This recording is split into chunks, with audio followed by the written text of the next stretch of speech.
Hello, athletes and fans of bodybuilding. I'm Lenda Murray, 8 times Ms. Olympia, and you are watching Olympia TV. Today, joining me, my co-host, Wendy Fortino.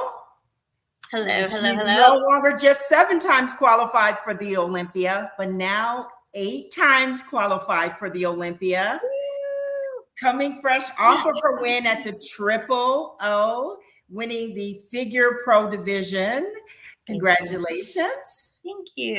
Yes.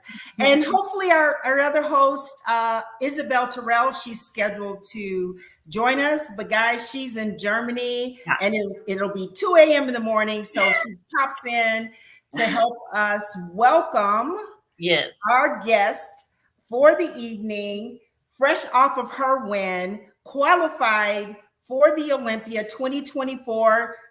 You will be on that Vegas stage, Theresa Ivancik. Hi guys. Congratulations. Thank you so much. Yeah. 3 times you've qualified now. It's your third. Correct. Right? Yes. So you won the Indy Pro, right? You won the Chicago Pro. Chicago Pro in 2020.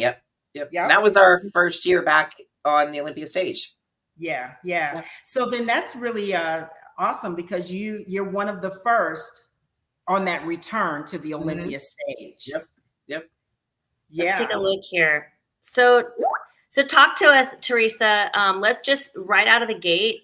Tell us how you felt in the show. Let's just start right out of the gate and talk about your experience at the Triple O. Like going up to it, or just actually at the show? Well, let's start at the show and then we'll lead up to it. As we have you here on stage here. How did this feel? At the show, I mean, I don't know. It was like you just knew everything was just in place. You were very I was confident going in. I was practiced. I had all of my T's crossed, my I's dotted. Coach and I were on a complete different page with a new kind of way that we were going to kind of come into the show. So I had a lot of confidence coming in, and it's just you just go out there. And I think after so many years of competing, you have finally the confidence to actually walk on stage and just let it all out there. In between shows, we even talked to Andrea, and I told her, I said, I watch you. I watch all of your stuff that you do because her presentation is just flawless. She's so comfortable up there. And I was I just wanted to mimic what she did. Yeah. So how did you select this show? What made you, because you're the first to qualify in 2024 of the women bodybuilders. We have some women that qualified from 2023. So tell me about your game plan in selecting this show. So we got out of Tampa, and then I kind of took a 6-month hiatus of doing absolutely nothing.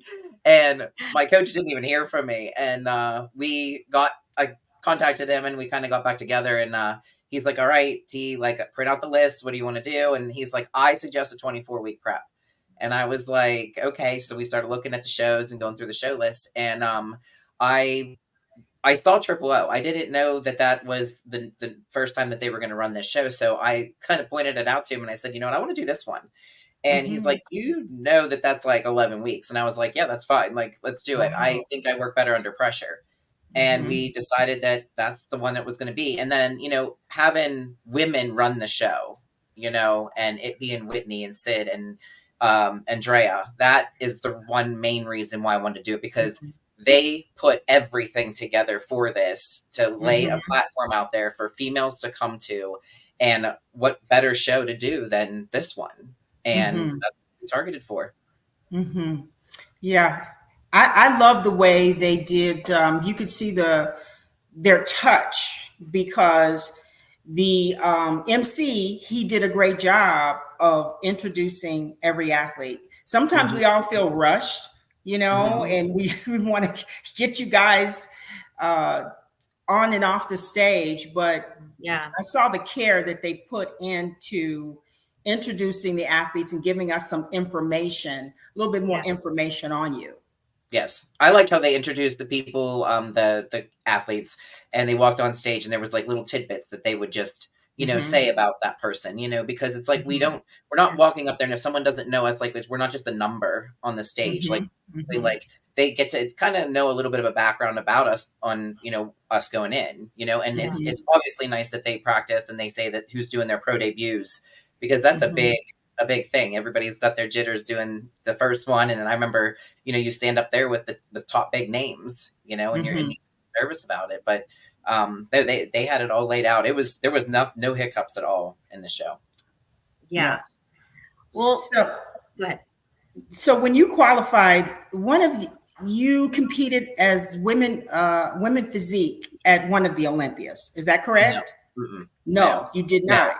I dropped in 2021, but I didn't qualify because I was actually too big for that division. And then after that happened, that's when we lost John Meadows, and I just kind of canned the rest of the year. I didn't want to do anything else with that. And then I knew that I needed to go back to women's bodybuilding, and that's where we came back in 2022, and that's actually from 2022, and we qualified for the Olympia again. Okay, that's awesome. Yeah, because that was my next question. What's better, women's bodybuilding or women's physique? And women's bodybuilding. Backstage is like total difference. I mean, even though it's a very similar division, it just was not home for me. I mean, I felt off. Really? And what would you say? I mean, describe what's different between. I mean, competing in women's bodybuilding for so long, you create this family of girls, familiar faces, like goofiness that you can do backstage. And I'm walking into a division that I don't know very many of the girls, but everybody was like excited. We all took pictures and stuff together, but it wasn't where I felt at home, and I knew when I walked on stage, I wasn't going to be lean enough to fit into that category. But I said, I want to try. There's always going to try. When I left the Olympia in 2020, I was told by a few judges that it's time for me to drop down. But that package was small in the Olympia. Okay. So, I mean, I could see where they were coming from, but I just had to make the corrections and then, come back to women's bodybuilding. Yeah, because look at your back development here. No, you have amazing back development. Yeah, it's crazy. Yeah. I first at the Chicago Pro, that's when I recognized, I'm like, wow, like, and the women, like some athletes don't, I think when they see you in person and you guys are backstage, and you know how a woman, she feels like feeling herself. She's very big and ripped. You know what I mean? And, I know. We're sizing each other up, right? Yeah. And then when you get on stage, that's where it tells the story. Yeah. That's where. And I'll be honest, there's girls back in the back when you're standing in there. They don't look like they've trained a day in their life, and they walk on stage and they hit those poses, and it is like, holy crap. Like, where did that come from? I know. Oh my gosh, Theresa, it's so crazy that you said that, because same. It's some people, they just come alive on stage. You know what I mean? Yeah. But the thing about you, Theresa, is that you have so much mass, and you also are so feminine and so beautiful at the same time.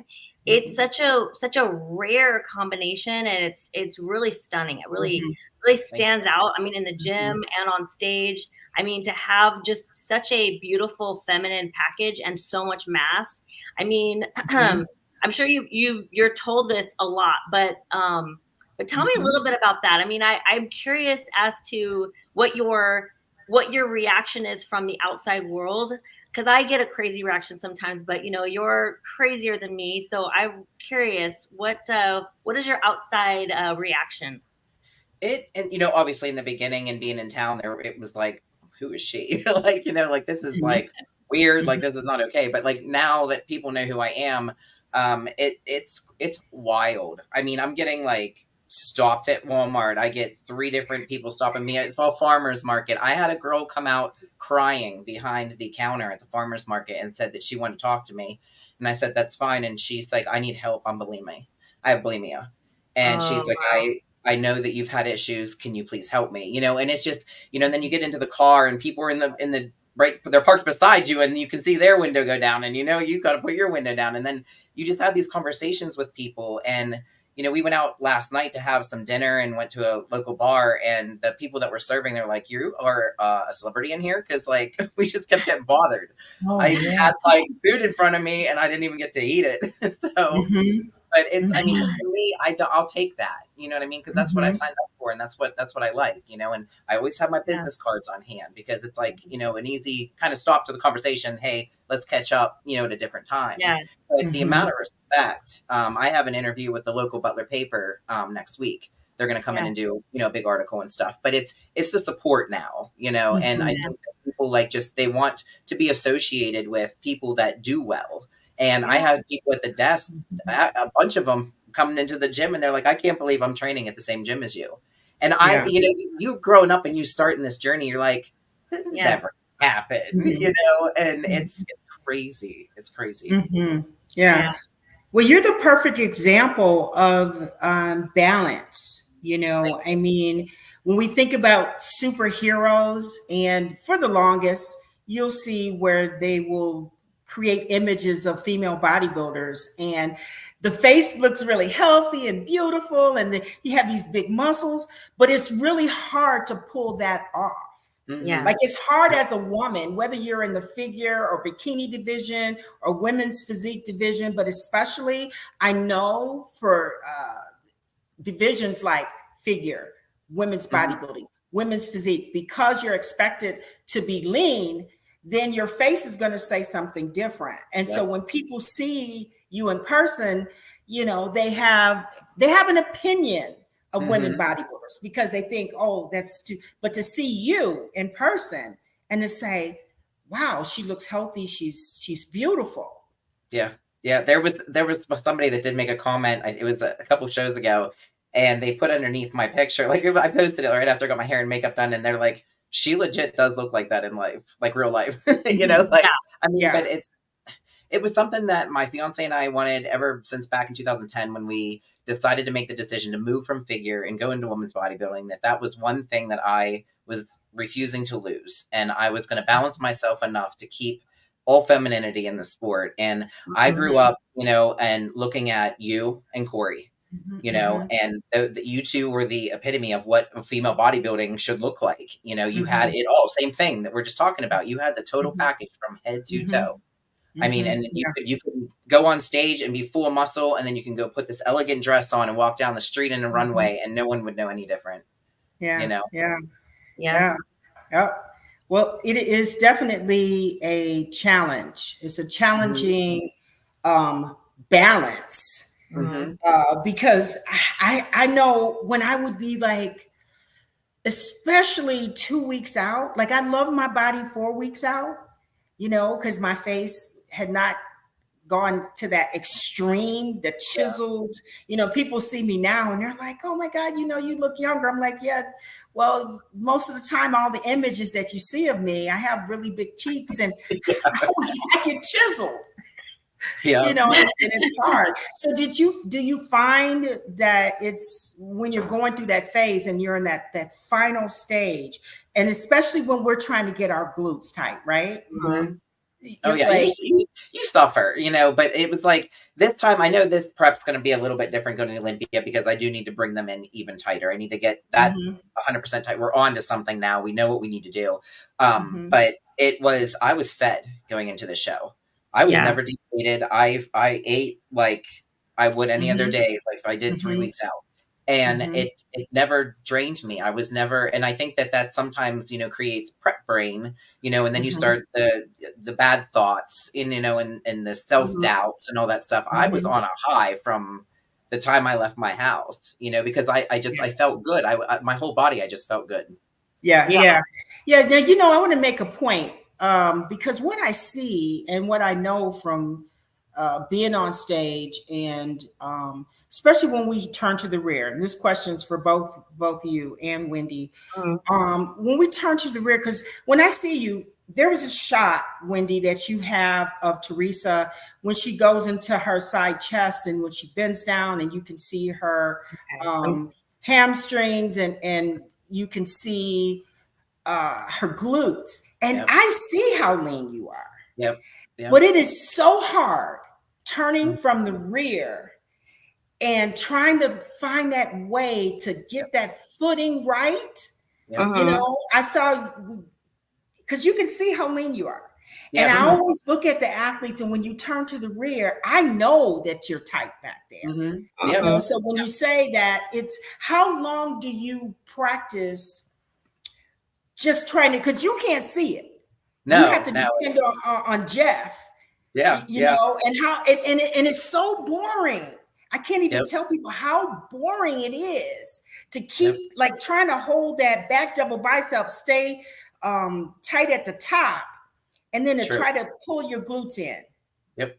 We tried a couple different stances on this, and I actually did the hip thrust thing, and it made my glutes and my shape look horrible. And Andrew like messaged me, and he's like, "You need to stick the butt back out." I see. So you tried to do the thrust where you move. Oh yeah. I mean, it showed way more conditioning. It really did. It showed to me a lot tighter, but it threw my whole balance off. It was. I'll pull that up and I'll show you, and you'll get what I'm saying. It was because he was just like, I really think that in order to give you the whole ultimate shape and keep a flow, you have to push back out. And you can still see the striations and everything in it, but when I went in, it kind of tucked it a lot tighter, and you could see more. But it threw the stuff off.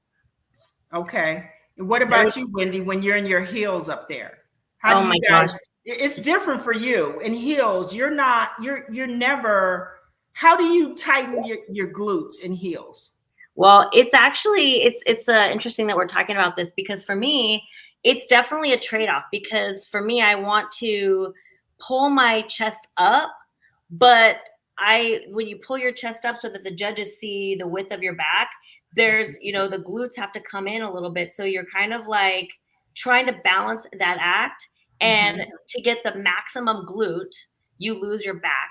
To get the maximum back, you lose your glutes. So there's like this happy medium where you're kind of up as much as you can while not compromising your glutes as much as you can, right? So there's you have to compromise a little bit on both to get that pose just right. That's why when I set up my back shot, I like to start with my lower body and like kind of stick my butt out to the judges so that they can see the conditioning like in all of its glory.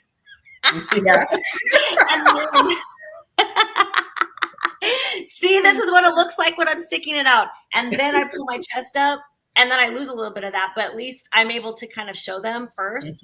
Then they get the whole package, right? It's the same that you were just talking about. When I hit the side chest, if I think down, I'm going to get the ripple effect, of the glutes, going to get the hamstring hang, and it's all there. But then trying to keep your leg going one direction, and then you're trying to take your upper body and turn it the other way, you lose like something. Yeah. And that's what I was saying, because I saw that when you went into your side chest, I could see, and I think this is such a great quality video. We can watch this and talk about it. Yeah. So what I want to say, first of all, guys, is that Theresa, you put size on in your quads. You increase the development. See, you can see right there. Look at your glutes, hamstrings is there. Yep. That's what I said. When you think and you're going up and down, you can see them, and it's finding that happy medium spot to get the chest to come with it. So how did you brought your legs up, didn't you? Yeah. And I'm being on. I mean, I had a long talk with the coach, and my legs get extremely irritable on long amounts of cardio.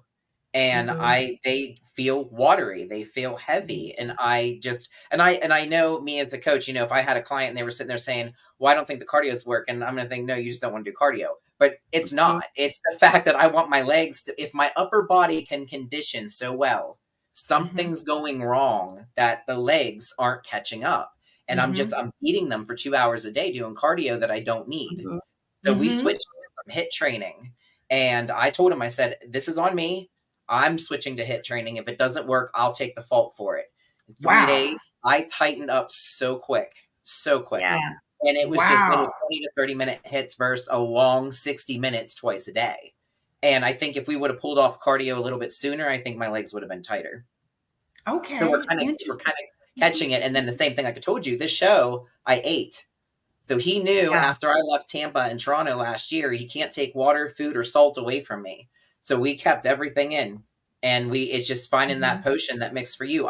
My body does not like change at all. And it just wants fed. It just wants fed. But if you look a certain way, and this came from Gary Udit, if it's not broke, he always would say ... meaning don't fix it. Yep. Yeah. Right here, beautiful symmetry. Look at the nice round shoulders. I can see your lats coming down to a nice tight waist, small waistline. The quads are flaring, and I see more muscle maturity in your legs. I think that was also something that you've made. We didn't sit there and say like her legs, right? And I remember that was one of the challenges, one of the situations with your physique. But you definitely is complete right here. I'm gonna say something right now, Theresa, and this is a compliment, but it may not sound like a compliment, but it is a compliment. I'm gonna tell you right now, okay? This physique is absolutely supreme. You have an unreal shape. You have the complete package. You're beautiful. You have symmetry. Your lines are gorgeous. If you come in tighter, you are going to give Andrea Shaw a run for her money. I'm telling you right now, you have everything. You're the complete package, I mean, if you can honestly, if you could bring that conditioning in a little bit more, you're going to absolutely be just a crazy, crazy contender with Andrea Shaw. I think that you two possess that beauty and that overall shape that really they want in the bodybuilding division. So come in, because girl, you are. What do you agree with that? What are your thoughts? Yes, I mean, I think that I suck like 4 to 5 pounds of water off and tighten up. That's all it's going to be. It's an easy fix. I was always told not to get any bigger. Andrew gave me some leg days that I was doing, and I still continue to do them, which gave me more of a mind muscle connection with those. And we're going to start this prep. We're doing it totally different. We're trying something different starting next week, because we're going to play with it. We're going to start getting involved now to find out exactly which way we got to go. So we're going to ease onto it. If the diet works the way that he wants to do it, then we'll put in some cheat meals and stuff and just ride it in. But that I totally agree with you 100%. That was my first thing I was going to do, is tell myself and get feedback from Sandy, but it was going to just come in tighter. Yeah. Yeah. So you did ask the judges, and not yet. And Sandy, I have not. The week after the show, my phone's just been like, oh yeah, again. Yeah, that's a hard thing to do. Period. To ask the judges whether if you win or you play second or third, fourth. It's already a lot going on up in your head, and you just. But I highly recommend it for everybody. Whether you win or lose, there's always something you can improve on. You know what I mean? And it's criticism, but it's good criticism, because if you are really wanting to do this, you have to do all the detailed work behind it and put the puzzle pieces together. I watched the Phil Heath documentary, and he did something really, really cool that I never would have thought. He took a picture of himself, and he looked at himself, and he circled everything that he was lacking. And the things that he wanted to fix. And then he would pull up other bodybuilders and say, well, I need his back, or I need his calves. And then he would start to research and figure out what he needed to do. Yeah. Yeah. Well, that prior to the show, I reached out to you so we could have you on Olympia TV.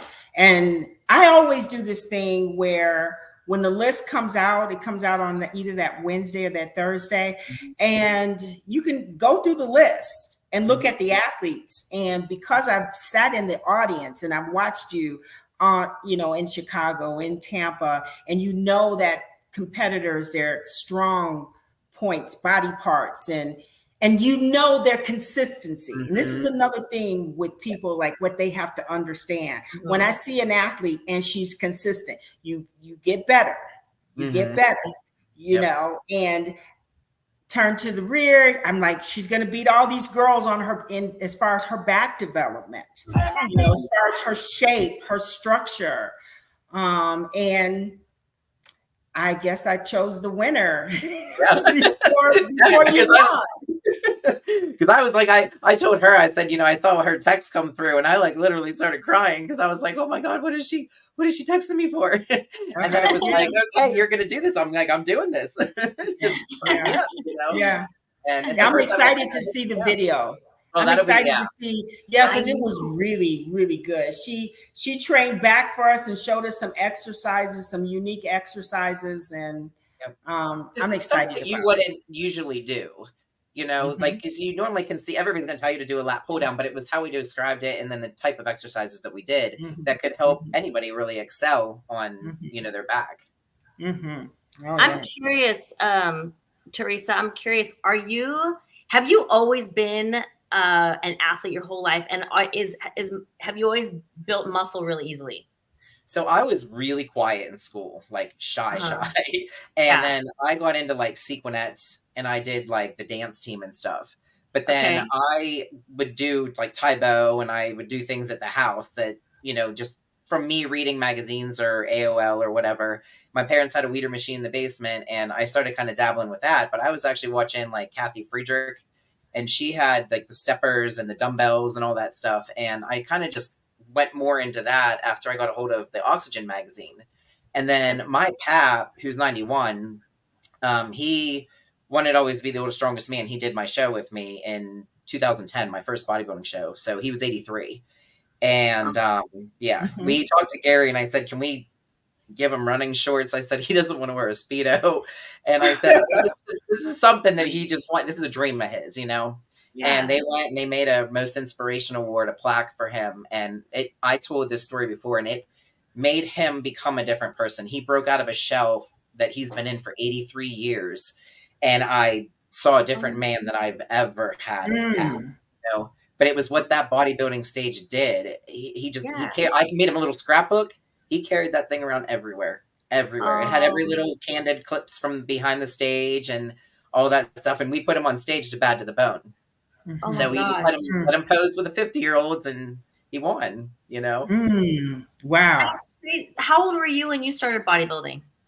I had to been I was like in my 20s, you know, when I started like kind of like playing with it. So you just like did dance team stuff before that, and then bodybuilding was your first, like, wow, that's crazy. Wow. You look like you look a straight up athlete to me. Well, I did figure with the one-piece suits back in the day. Well, back in the day, what year did you start competing? 2007 was my first figure show. Okay, so you're 1 year longer of competing than me. Yeah. Yep. Wow. We are the OGs, baby. Lenda, did you do figure? No, figure did not exist. It was just bodybuilding. Yeah. I remember when figure came on the scene. I believe fitness was first, I believe. Yeah. Fitness and then figure. Yeah, and I was excited. I was a promoter, had my gym in Virginia Beach, and got to look at the trophies of what an example of a figure competitor looks like. And I was like, oh, this is really cool. So it was exciting. It's exciting to see how the sport has evolved. Oh, yeah. From, you know, now. Yeah. So tell us about, because I know your story and you talk about bulimia and you said so it has to be really refreshing when you broke out of that, because there's so many women out there that they want that perfect body and they don't understand that what we do, the way to have the ultimate physique, the physique that you desire, it's a science, and you can't just not eat. You can't just over exercise, overtrain. Yeah, you know, I had that because back then it was Victoria's Secret. You know what I mean? And it was like, how do you get skinny? And one kid made a comment to me. We used to babysit him, and he told me I was getting chunky. And we had an in-ground pool, and we would swim and stuff in the summer. And this kid was 300 pounds. So why I cared, I don't know. But that's what started it. And it was a 7-year hiatus of going back and forth of, you know, the bulimia. And I pulled out of it because I had a talk with myself, and I'm just like, I'm better than this. Like, I can get control over this. But again, it was finding this addiction to cover that addiction, you know. And then once I met my fiance, Jeff, like I said, you know the story. I met him, and he was actually supposed to train me, and he told me I needed to eat. And I left him for like 7 years. I was like, screw you. I'm not eating, and I'm going to get in shape. Like, you're out of your mind. Wow. So, I think me getting with him and him teaching me that food is fuel was the number one thing. And then I started getting obsessive where I was like, I didn't get enough protein, you know, like, and then, you know, you move from like 110 pounds up to 180 because you're actually eating food now, you know. But it just, I mean, but there is an outlet, you know what I mean? But you have to be open to want to make the changes. Oh yeah. Yeah. And it's a balancing act, I'm going to say, because like you said, you go from one addiction to this. And in the beginning, it's like great for me.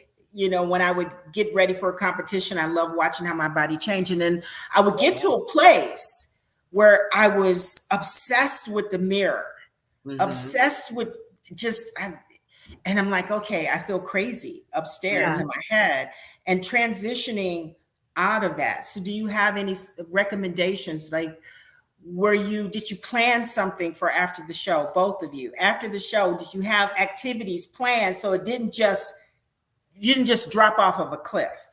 Yeah, I think like, you know, when you first start, that's where you're going to have your problems. But I teach my younger kids that this is going to happen. You know what I mean? Like, so I try to pre-warn them and explain it to them so they don't feel lost coming out, and they can gain control before they lose control. And now we know we're pros. You know what I mean? So it's like, we know where our limit's at, and we don't want our bodies destroyed. You know, when you get a text from your coach that says like, can we please stay a little lean? Like, I don't want to I don't want to have to work to do this again. You know, but we know where our limits are. And we know when our body's fed enough and when we need to back off again and gain control. But for new people coming up, you just want to eat, and eat. And that's the worst thing you can do is you just shrunk the stomach, and now you're going to expand the stomach wall thinking that you need those higher meals now. And if you can stop that process, then it's better early. We have a couple questions from the fans, but first I just want to say really quick something that I've kind of observed about people in bodybuilding, okay, especially the people at the top. I feel like, and tell me if you ladies agree with this, we tend to have like an obsessive, I don't want to call it a disorder, but I feel like a lot of us have that in us to have that kind of obsessive inclination to us. And I know there's a lot of women who bodybuilding actually saved them, you know, like people who have the tendency to have like an eating disorder, having structure and having something to kind of like focus on, and to focus on creating a muscular, healthy physique. It has actually saved a lot of people. I know I personally have kind of along the same line. I was kind of an obsessive type of personality. If I didn't have this to focus on, I don't know. I think I would probably focus on something else that's not so good.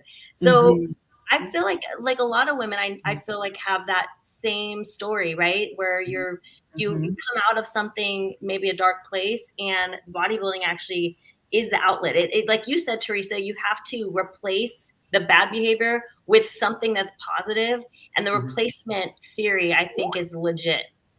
Oh yeah, I mean, that's even like, okay, so coming out of Tampa, and when I went like on this little hiatus type thing, I started to go into depression because I had no control, I had no structure, I had no schedule, I had no meal plan. I just felt all over the place. Yeah. And I think that's also what drug me into the Triple O, because I knew that would set me, you know, right on target, you know, to start getting myself back to where I was happy again. and we all like structure now, and that's the same thing as like when we do a show, it's like we like being lean and we never want to get big. And then it's sometimes when we have our off season and we're looking good and we're making gains and stuff, we don't want to get skinny. So it's like people that are like never satisfied, like, because we have different, different characters of our own selves. But I did a calendar one year, and I did it on purpose. I did a on-season, off-season mix because I wanted women to understand that you can love your body no matter at what stages, you're in. Right? For even athletes or someone that's, pregnant and has to go through to get their bodies back down too. This isn't just bodybuilding related, but it's just like there's every walk of life where all of our genetics are different. And I think that that's what makes bodybuilding so unique, because we all have the same muscles underneath our skin, but genetic wise, we are all built totally different, and none of us look the same. Yeah. Ooh, so well said. I love this conversation. The ladies out there need to hear this. The men need to hear this, because they see you on stage and they don't understand. They just see perfection. And they don't understand that it's like what Wendy's saying when it comes to that it's an addiction, but you learn how to, there's just a process of what we go through and how we manage this. I had to transition out of competing and I learned that it wasn't the applause that I was addicted to, that I love to create. So just like I learned toward the end of my career to transition and do reverse dieting after the Olympia, and to have a plan of what I was going to do, whether it was a vacation, a puzzle, 2,000-piece puzzle that I planned on putting together, or macrame or something. We know the importance of that. I remember the very first time I competed, and I did not know, and I wasn't expecting, I didn't know to expect depression. I did not know that I was so addicted, and I was so organized that the next morning when I woke up, even after winning Olympia, if you don't have a plan, there was like, oh God, I don't have to do cardio. Oh man, I can eat this or that, or, so you have to be prepared for that. And it's interesting conversation. Yeah. And it's like, it's that now what? That's the question. You know what I mean? Like you said, whether you win or you lose, you're still going to say the same thing. Now what? So it's like, what am I going to get ready for? Or what, like, how am I going to keep myself on structure? What are my choices going to be, and how am I going to do them? But I think that, if you have a strong circle, of people that support you, this helps really keep yourself on target, no matter what you choose to do, because it is a lifestyle, and the people that are surrounding you now understand that. And they know, hey, if we're going to a restaurant, let's pick something where she's going to be able to eat. They care enough to help you out of it, Oh yeah. Basically, we're crazy. You want to be crazy too. Theresa, we have a question from a fan. What female bodybuilder gave you inspiration, or bodybuilder? That woman up there in the corner, Lenda. Because sweet. It's it was the same thing. It was the package, it was the presentation, and it was the beauty. I mean, what can you not deny? Like, you look at it and you get drawn in. So it's like when you're on stage, the same thing. You tell a story, and you let your body speak, and that's what it is. Every video I've ever watched of you, your confidence was through the roof, and you were you were very understanding of what you needed to do to succeed. And it's just a blueprint for many, many girls. Oh yeah, well, thank you so much. And I know for me, it's like what you said earlier, Corey Everson, Rachel McLeish. You look at the winners, and you watch their transitions, how they handle the title, right? And it's super important. But sometimes I think there's definitely a price to pay. We talked about this on a previous episode as women, because for me, I wanted to be on the cover. I wanted to be in the magazines. I wanted people. Prior to my first Olympia, I was just training hard. I didn't really care that much about my hair. And when I started to see my face change, I started to care more about some things. It's like, oh, let me go and my nose. I need to change my nose and just whatever. You know, that's the reality. I mean, as a woman, we want to be beautiful and feminine, and we also love this challenge of becoming strong and powerful. And I think it's an art to balance that together. Paving the way, you know, being a trailblazer like you were, Lenda, of, you know, really showing women, because women want to be powerful and strong, right?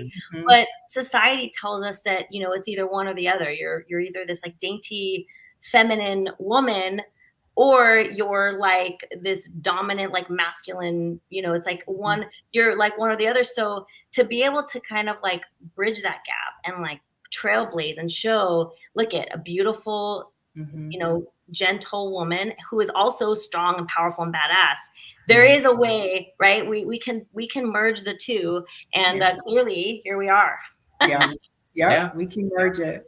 It's we get some heat for it sometimes, though. Oh yeah, you know what I mean. I see that from some of the other athletes out there, and especially now with social media, you guys have to hear every little thing someone thinks about. If you win the show, oh, you won because you this, or you won because you know, and it's just we take some heat for it, for sure. I think that's one thing too. It's just teaching people, like even up and coming, you know, like you're doing this for you too. You know, like this is like your journey. So you're going to have people hide behind the keyboard and typing anything and everything that they want. One, because of jealousy, and two, they can't do it. But you have to block those out, because, and I think we all went through that at one point where it was like, we have no choice but to listen to what they say. And I've cried over comments of what people say, and I shouldn't be crucified for me doing something that I want to do for my life. You know? All right, I have the music. Oh yeah. I'm going to mute the music. Beautiful. Maybe we can just watch your routine with the full music. How about that? Yeah, we can do that. Because then it'll give the whole experience for the audience. Theresa, this is so good. Yeah, I have Jennifer Underwood. She's in Ohio. She puts my routine and stuff together, and then she'll email it over. And it's hard because like when you do a routine, when someone sends it to you, you're doing everything backwards. So you're like, you're watching it, and then you're pausing it, and then you're like, okay, what knee is down? what arm's down? And then like you put it together. And then, you know, I had the opportunity last time to go and actually do it with her in person, but this time it was just with my schedule. I couldn't make it. But we have a lot of polishing up that I want to, you know, do even on this, you know, alone. But no, this is by far one of my favorites. And, you know, it's hard to pick music.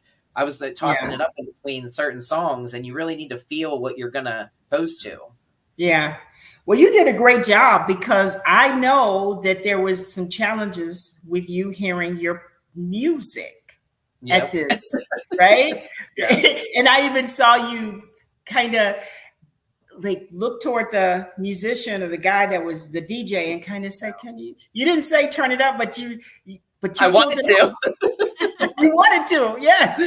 You did a great job.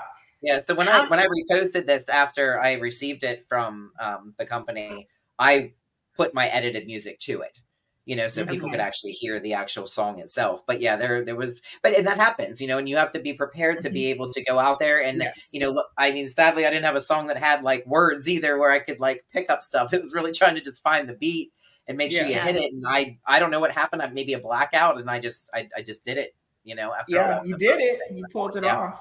And I've been there before.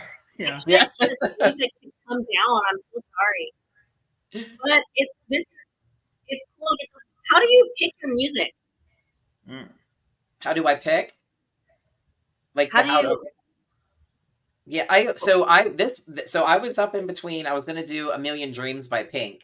And I couldn't grasp it. It was there was a lot of slow hits to it, and it didn't do what I wanted it to do. So then I had this one, and I edit all my music. So these are like 4-minute songs, and you're trying to splice them so they sound like, you know, 2 minutes. And this one came out perfect. And me and Jen were going back and forth on it. She's like, I don't know, it's a little like powerful. And I'm like, but that's what I'm looking for. That's what I wanted, you know?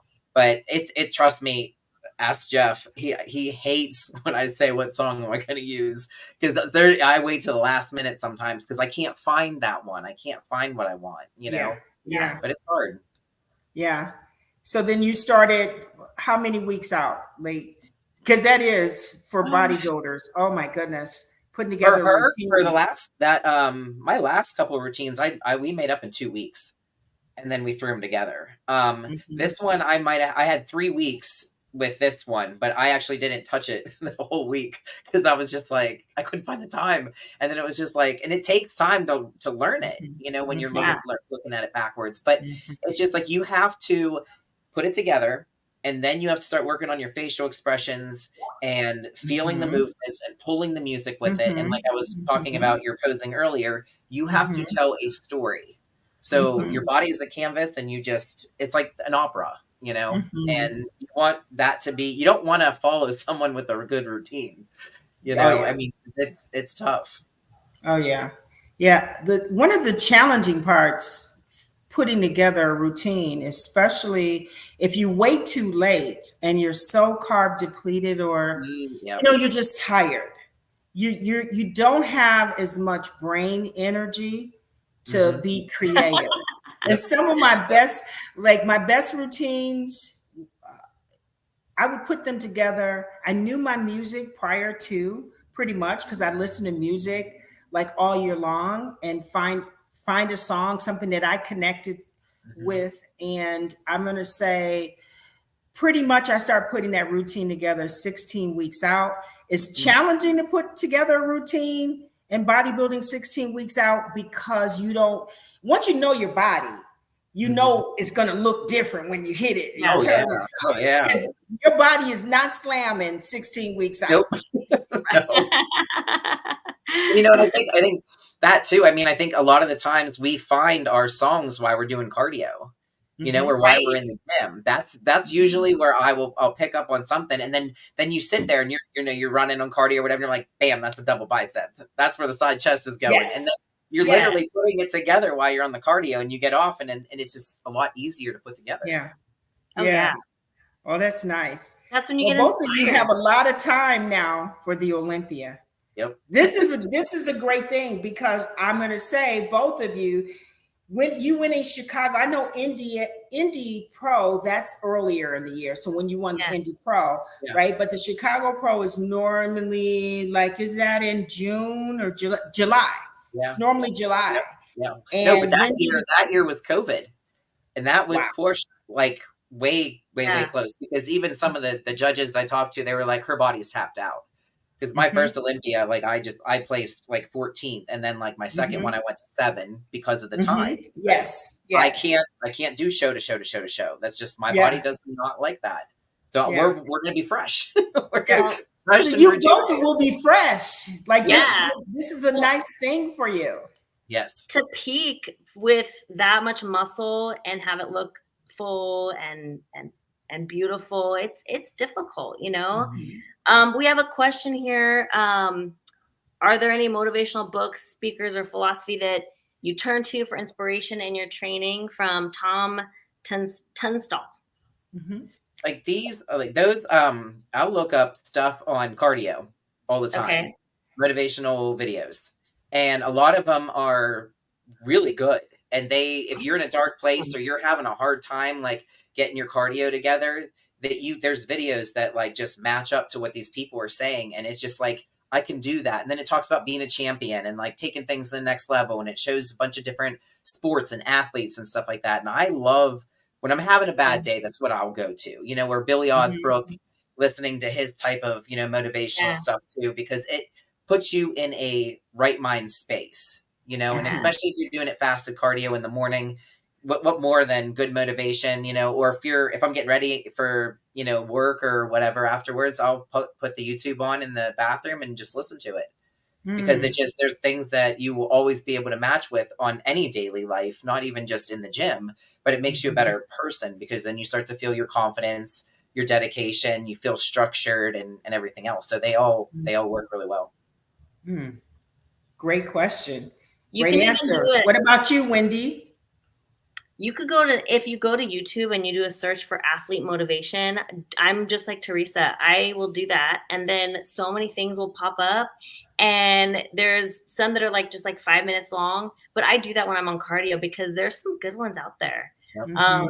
I started doing that like around 2014 or so. And they were kind of like there were some YouTube channels that were just starting to put those together.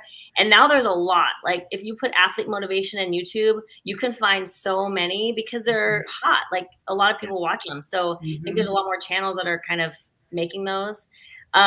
There's some good stuff, you know. I mean, even Arnold, he's you know, has some really good motivational words that have used B-roll video and intense music laid over on top of Arnold's words, and there's some good stuff out there. You just I can't really focus on anything really deep when I'm going all out in cardio. So I can close my eyes and just let kind of those affirmations kind of roll in my head while I'm just going for it on cardio. So yeah, I like that. Yeah.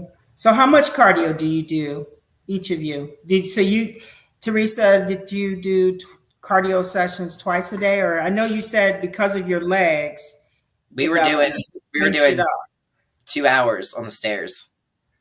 Yeah. 2 hours. Yeah. It was rough. Wow. It was rough. So did you split it up? You do it all together? I did an hour fasted and then an hour at night. At night. Wow. Because I couldn't do it post. I could not. I mean, I was tapped out. No. Now, I'm big on like taking those metabolism hits too. So if I'm like, I'll hit it fasted, then I'll trade midday, and then I'll hit my metabolism again, you know, for the cardio at night. And it also helps like space out your food and stuff like that. But that was it was too long for me. I'm not gonna lie. That was wrong. Yeah. This was this is the most conditioned that my legs have ever been, and I did the least amount of cardio. See? Really? I did like 30 minutes a morning for like the last 3 weeks, and I've never been like that before. I don't know. For whatever reason, my body was just responding. And I don't know. Every prep is different, but I usually do like, you know, a couple 45-minute sessions, one in the morning, one at night, and I go really hard. But my husband and coach, Matt, he was like, no, you're not doing evening cardio. And I was like, what? So every day when my body would keep responding, the plan was to do a second session of cardio, but he'd take a look at me, and it's like kind of the benefit of having my husband be my coach. And he was like, you know what? We were going to do cardio, but you're not doing it tonight. And then the next day would come, and same thing. He was like, day after day after day, it was like there was no evening cardio. And we were just like, well, you know what? We got to go with how your body is responding. We can't just add it because it's the game plan all the time. So it was a different prep for me. It was kind of weird, you know? I mean, I feel like even like you said with your legs, I would rather have myself or even you, if instead of doing your second set of cardio, I'd rather go pose, you know, and get control over my muscle. And because I need that. And I think more muscle control would be more beneficial than actually doing a cardio session if your body's on target. Yeah. Totally. Oh yeah. Yeah. And both of you, your presentation on point, beautiful skin, the tan, amazing, you know. And so you were saying posing and presentation, and that's again where we will beat an athlete because we practice that presentation, and you know, that'll beat an athlete every single time. Yeah. Well, Lenda, seeing you out there, Theresa, did you see Lenda out in the front row? Yeah, I did see it. Yeah. Well, the light was on us, so it's hard to see, but and that was bright. The light was very, very bright up there. Yeah. Well, that's good. You guys are supposed to like not see us because it is scary. I was telling Wendy that. Yep. Yeah. But I did. I did. I saw you. That was just seeing you and your like big smile, and I was like, oh, I'm at home. And that's the thing. I try to really, when you're sitting there in that front row, and it's so hard sometimes when people come up and they interrupt and people want to start having a conversation, and I'm like, God, we have to be respectful of the athletes on stage, because they're looking at us, they're looking at the judges, and then that one not looking, or you're looking at your phone, it's like, you know, that's not cool. But it's I love sitting in the audience and watching you. And I love now that I know the athletes and I know your strong points and just know your physique. It is so cool. Like that's my addiction right now. You know, I transitioned out of being on stage to loving sitting in the audience and knowing your history. Yeah. For those of you who people don't know this about Lenda, but I've been in her office and she has drawers on drawers on drawers of just athlete bios that she has personally put together. She has them filed away. She learns about every single athlete and she's so into it. And it's honestly, and I have this one right here. You have cool. That is awesome. For every athlete, and she's so into it. It's so cool. I know I am. I'm so into it. That's awesome. Yeah. Well, you know, guys, this is it's been amazing. We have what a great start to 2024. I want to thank the Triple O, to Whitney, Andrea, to Sid Gillen for putting on such a great show, thinking about the athletes, and congratulations to the two of you. I can't wait to see you in Vegas and see you on that stage. I'm super happy that you did it in the early part of the year, because you guys have been working for many years, plugging out, doing all these shows, qualifying, you know, going all the way up until we're talking like August up to September, and qualifying and stepping on that stage. So great representation. Thank you. I'm excited to see you guys. The fans, you got a lot of comments coming in. Yeah. Me and Theresa are forever bonded on this show. And then we're gonna go film at the NPC gym. We're gonna do a workout. Me, Theresa, Sid, and Andrea. We're gonna do a workout, and that'll be fun. I just honestly I can't wait to hang out with you ladies. That'll be exciting. So we're gonna wrap this up. Thank you and congratulations again, Wendy Fortino, and thank you so much for joining us, Theresa Ivancik.